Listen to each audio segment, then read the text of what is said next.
Hello बच्चों, चलिए प्रश्न को पढ़ते हैं। 3 बिंदु आवेश जिनके मान क्रमशः 1 कूलाम, 2 कूलाम तथा 3 कूलाम हमें दिया है, 1 मीटर भुजा वाले एक समबाहु त्रिभुज के कोने पर रखे गए हैं। इन आवेशों के संलग्न चित्र 2.32 के अनुसार एक छोटे 0.5 मीटर भुजाओं के समबाहु त्रिभुज के कोने पर लाने में किए गए आवश्यक कार्य की गणना यहाँ पे हमें करनी है। देखिए, पहली स्थिति हमें दे रखी है 1 कूलाम, 2 कूलाम और 3 कूलाम जब भुजा 1 मीटर है। दूसरी स्थिति जब 0.5 मीटर की भुजाओं पे हम रखते हैं इन आवेशों को, तो हमें कितना कार्य करना होगा। तो इसके लिए सबसे पहले हम मुख्य अवधारणा समझेंगे। हम यहाँ पे देखते हैं मुख्य अवधारणा। तो हम क्या देखेंगे कि अगर कोई भी दो आवेश हैं, तीन दो आवेशों के कारण, अगर ये आवेश कितनी दूरी पे, r दूरी पे मान लेते हैं आवेश Q1 और Q2, तीन आवेशों के कारण जो स्थिति ऊर्जा होगी उसको पहले हम देख लेते हैं इनका मान क्या होता है। तो जो स्थिति ऊर्जा को U से अगर लिखें, स्थितिज ऊर्जा इन आवेशों के कारण क्या होगी, स्थितिज ऊर्जा U बराबर हम देखते हैं कि यह होता है K को हम लिख सकते हैं, पहले तो हम लिख लेते हैं K Q1 Q2 बटा R हो जाएगा। यहाँ पे K क्या होता है, K होता है 1/4 पाई एप्सिलॉन नॉट होता है, और इसका मान हमें मालूम होता है 9 गुणा 10 की घात 9 होता है, 9 गुणा 10 की घात 9।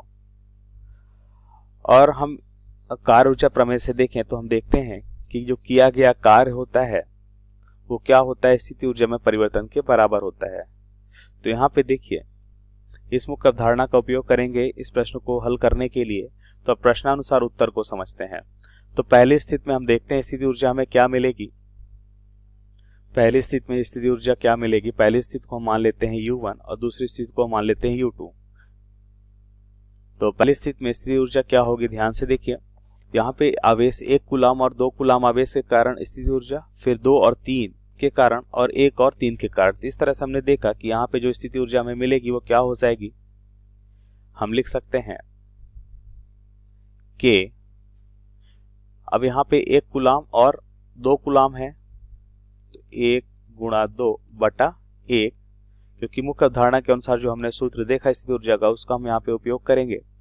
और K यहाँ पे कॉमन है इसलिए कॉमन कर लेते हैं। अब 2 और 3 के कारण 2 गुणा 3 Q1 Q2 बटा इनके बीच की दूरी R मतलब 1 मीटर। अगेन अब 2 और 1 की 3 और 1 के कारण 3 गुणा 1 बटा 1। तो यहाँ से स्थिति ऊर्जा हमने क्या देखा, इसका मान K का मान क्या हो जाएगा, 9 गुणा 10 की घात 9, और ये हो जाएगा 2 और 3 दूना 6 और ये हो जाएगा 3। तो 6 3 9 2 11 जूल में इसका उत्तर होगा। तो पहली स्थिति के लिए। अब दूसरी स्थिति जब हम क्या करते हैं, जब ये R बराबर 1 मीटर की दूरी पे था, दूसरी स्थिति जब R बराबर 0.5 मीटर की दूरी पे अगर हम इन आवेशों को रखें तो क्या हमें क्या मिलेगा, K यहाँ पे कॉमन कर लेते हैं। अब 1 और 2 आवेश के कारण, अब इसको देखिए, नीचे हम 0.5 कॉमन हो जाएगा, प्लस 2 गुणा 3 प्लस 3 गुणा 1। तो U2 हमें क्या मिलेगा, 9 गुणा 10 की घात 9। अब यहाँ पे हम क्या लिख सकते हैं, दशमलव हटाएंगे, 10 ऊपर की ओर आएगा, 10/5 मतलब 2 हो जाएगा, गुणा क्या हो जाएगा, यहाँ पे ध्यान से देखिए 3 और 3 दूना 6 3 9 2 11। तो हमने देखा कि हमें इस ऊर्जा में परिवर्तन क्या मिल रहा है, अंतिम माइनस प्रारंभिक। तो ये हो जाएगा 11 दूना 22 गुणा 9 गुणा 10 की घात 9 माइनस का क्या हो जाएगा, 9 गुणा 11 गुणा 9 गुणा 10 की घात 9, ये जूल में रहेगा। तो यहां से देखिए हम लिख सकते हैं 9 गुणा 10 की घात 9 कॉमन हो जाएगा, 11 माइनस 22 माइनस 11, तो हमें क्या मिलेगा, 11 मिलेगा। तो यहां से हम लिख सकते हैं स्थिति ऊर्जा में परिवर्तन क्या हो जाएगा,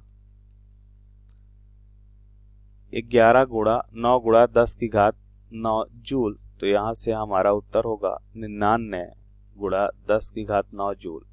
और हमें पता है कि जैसा कि मुख्य अवधारणा में हमने देखा कि जो किया गया कार्य स्थिर ऊर्जा में परिवर्तन के बराबर होता है, तो हमारा उत्तर क्या होगा, 99 गुणा 10⁹ जूल हमें कार्य करना होगा। तो यह हमारे प्रश्न का सही उत्तर है। मतलब प्रारंभ में ये 1 मीटर की दूरी पे थे, लेकिन जब इन्हें 0.5 मीटर की दूरी पे हमने व्यवस्थित किया तो हमने देखा कि हमें 99 गुणा 10⁹ जूल का कार्य करना पड़ेगा। तो ये हमारे प्रश्न का सही उत्तर है। आशा करते हैं आपको समझ आया होगा। धन्यवाद।